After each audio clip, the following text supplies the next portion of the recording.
جی السلام علیکم ورحمۃ اللہ وبرکاتہ ڈیئر ویورز، اللہ تعالیٰ آپ کو دونوں جہانوں کی بھلائیاں عطا فرمائے، آپ کو، آپ کے والدین کو اور ساری امت کی مغفرت فرمائے، اور صحت اور نیکیوں والی آپ کو، آپ کے والدین کو جو حیات ہیں ان کو نیکیوں والی صحت والی لمبی زندگی عطا فرمائے۔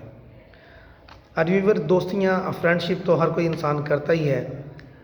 اکثر ہمارے بڑے ہمیں سمجھاتے ہیں کہ بیٹا a man is known by his company which he keeps۔ آدمی جیسا ہوتا ہے اس کی صحبت جیسی ہوتی ہے تو ویسے ہی ہوتا ہے۔ تو تخم تسیر صحبت کا اثر صحبت و مؤثرۃ جیسے کہا جاتا ہے، اسی طرح کئی بچوں کے دوست اچھی پڑھائی کرنے کی وجہ سے بنے ہوں گے۔ کئی بچوں کے جو دوست ہوتے ہیں وہ اچھی پڑھائی کرنے کی وجہ سے بنے ہوئے، کچھ بچوں نے کھیل کود میں ساتھ دینے کی وجہ سے کسی کو دوست بنایا ہوگا۔ بعض بچے صرف اس وجہ سے دوست ہوں گے کہ ان کا محلے اور پڑوس کا ساتھ ہوتا ہے، اور بعض رشتہ داریوں کی وجہ سے دوست ہوں گے۔ آپ کو معلوم ہے کہ ہمارے دین میں دوستی اور محبت کی سب سے بڑی اور پکی وجہ کیا ہے؟ وہ ہے ایمانداری اور پرہیزگاری کا ہونا۔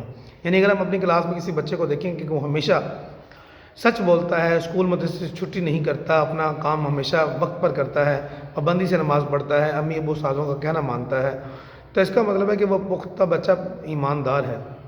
تو ہم فوراً اس سے دوستی کر لیں، کیونکہ اس دوستی سے اللہ تعالیٰ اور اس کے رسول صلی اللہ علیہ وسلم بھی خوش ہوتے ہیں۔ ایسے دوست ایک دوسرے سے صرف اللہ تعالیٰ کی رضا کے لیے مدد کرتے ہیں، دوستی کرتے ہیں، اور نیک باتوں میں ایک دوسرے کا کے ساتھ تعاون کرتے ہیں۔ ایک دفعہ کا ذکر ہے، یوں ایک مینڈک اور چوہے کی درمیان دوستی ہو گئی۔ اب بتاؤ کہ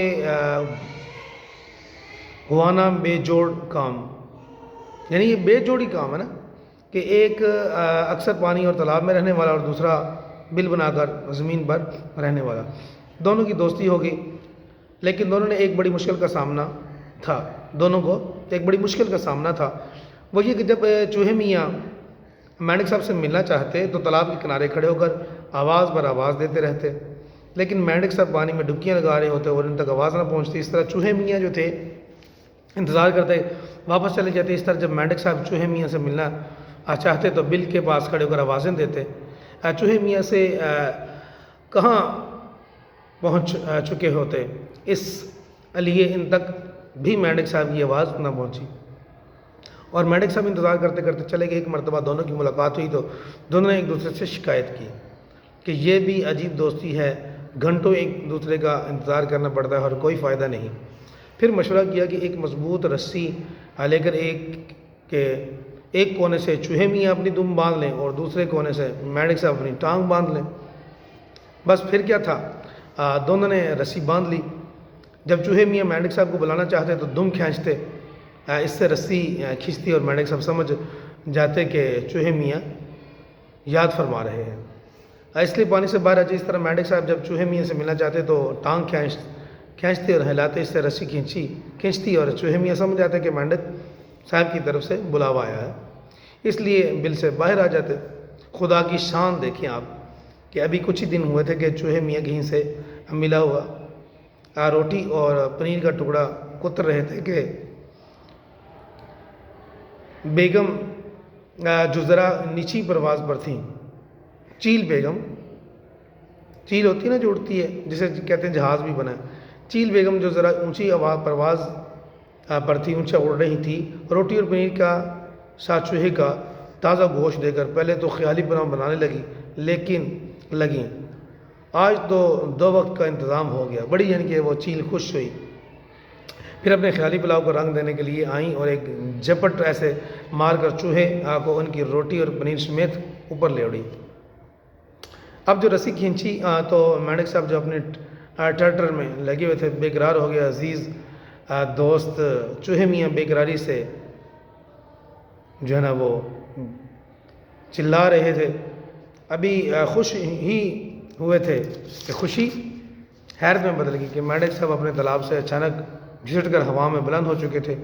چیل بیگم جو تھی کہ تو مزے ہو گئے کہ چوہا پنیر اور روٹی کے ساتھ ایک پکوان ملا، لیکن اب تو رات کے لیے مینڈک کا قیمہ بھی ساتھ مل گیا۔ بیچارے مینڈک صاحب خوب پچھتائے کہ اب تو ہائے ناحق چوہے سے دوستی کی، اب تو انجام برا ہی ہوگا، چوہے کے ساتھ ساتھ میرا بھی قیمہ بنے گا۔ اس تکلیف دینے والے سے دوستی نہ کرتا تو اچھا تھا، اس کے ساتھ ساتھ مجھے بھی جان سے ہاتھ دھونا پڑا۔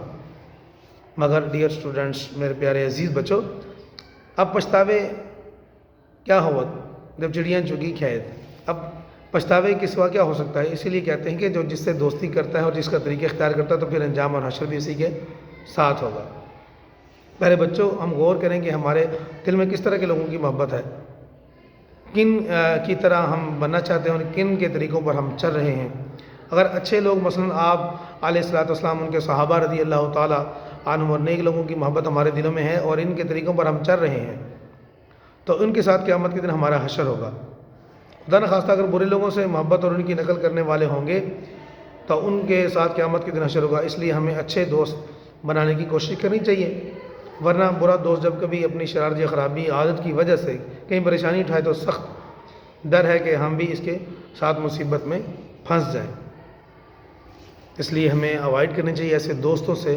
اللہ تعالیٰ ہمیں اچھی دوستی، نیک پرہیزگار، نمازی، تلاوت قرآن کرنے والے، درود و اسلام کے ذکر و درود کے عادی، ان کے ساتھ ہمیں اور پڑھنے والے اب سے دوستی کرنی چاہیے۔